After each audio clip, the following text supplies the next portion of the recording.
Hi, my name is Elizardo Mercado at pag-uusapan natin ang working at heights. Ang pagkahulog o fall from heights ay isa sa pangunahing sanhi ng pagkasawi sa iba't ibang workplace, especially sa construction site. Kaya napakahalagang ma-assess ang iba't ibang decision making o mga control measures bago tayo magtrabaho sa taas. At dahil dyan, ito ang iba't ibang control measures or decision making na maaari natin magamit sa ating workplace. Ang una ay iwasan. Maaari ba nating i-eliminate ang activity mula sa pagtrabaho sa taas o yung working at heights para tuluyan natin balis ang pinto?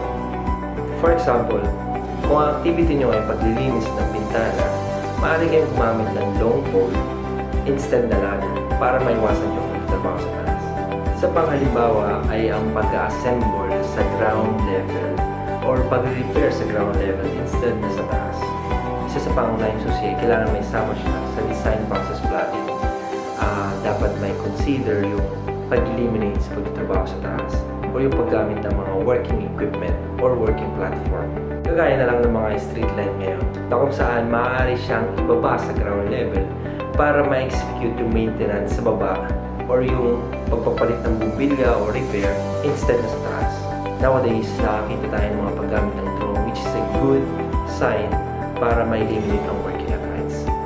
Kung hindi naman reasonably practical ang pag-eliminate sa pagtatrabaho sa taas, maaari tayong tumungo sa second option natin. At yan ay ang preventing a fall from occurring o ang pagpipigil sa pagkahulog. Dito ay kailangan natin pumili ng naangkop na gamit sa trabaho at sapat na measures para maiwasan ang pagkahulog. Para ma-apply ito, kailangan natin i-consider ang location ng trabaho, duration ng trabaho, bilang o dami ng mga magagawa at yung iyong activity o yung iyong task. Isang halimbawa dyan ay ang paggamit ng railings na kalimitan natin makikita sa construction ng mga high-rise building. Sa panghalimbawa ay ang paggamit ng mga working equipment na may mga kompletong protection, kagaya na lang ng mga mutes or yung mobile elevated working platform, mga scissor lift, boom lift at iba pa. Maaari nyo din i-consider ang paggamit ng scaffolding, kagaya ng tower, aluminum scaffolding. Depende yan sa working activity nyo. At ang huli ay ang work restraint system na pumipigil sa mga workers or sa workers na papunta sa locations or sa posisyon na maaari siyang mahulog.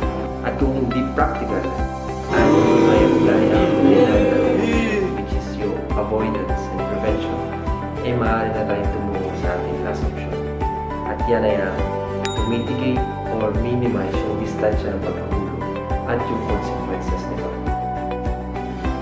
Ang mga example natin ay ang paggamit ng nets, mga airbags or yung soft landing system at yung PFAS or yung personal fall arrest system.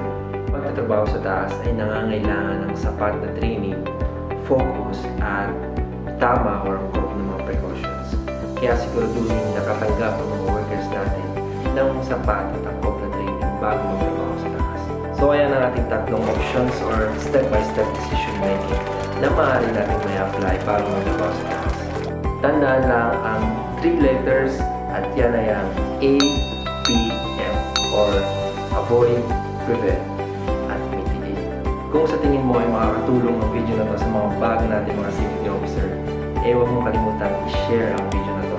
Maaari ka rin mag-like sa ating Facebook page at mag-subscribe sa ating YouTube channel.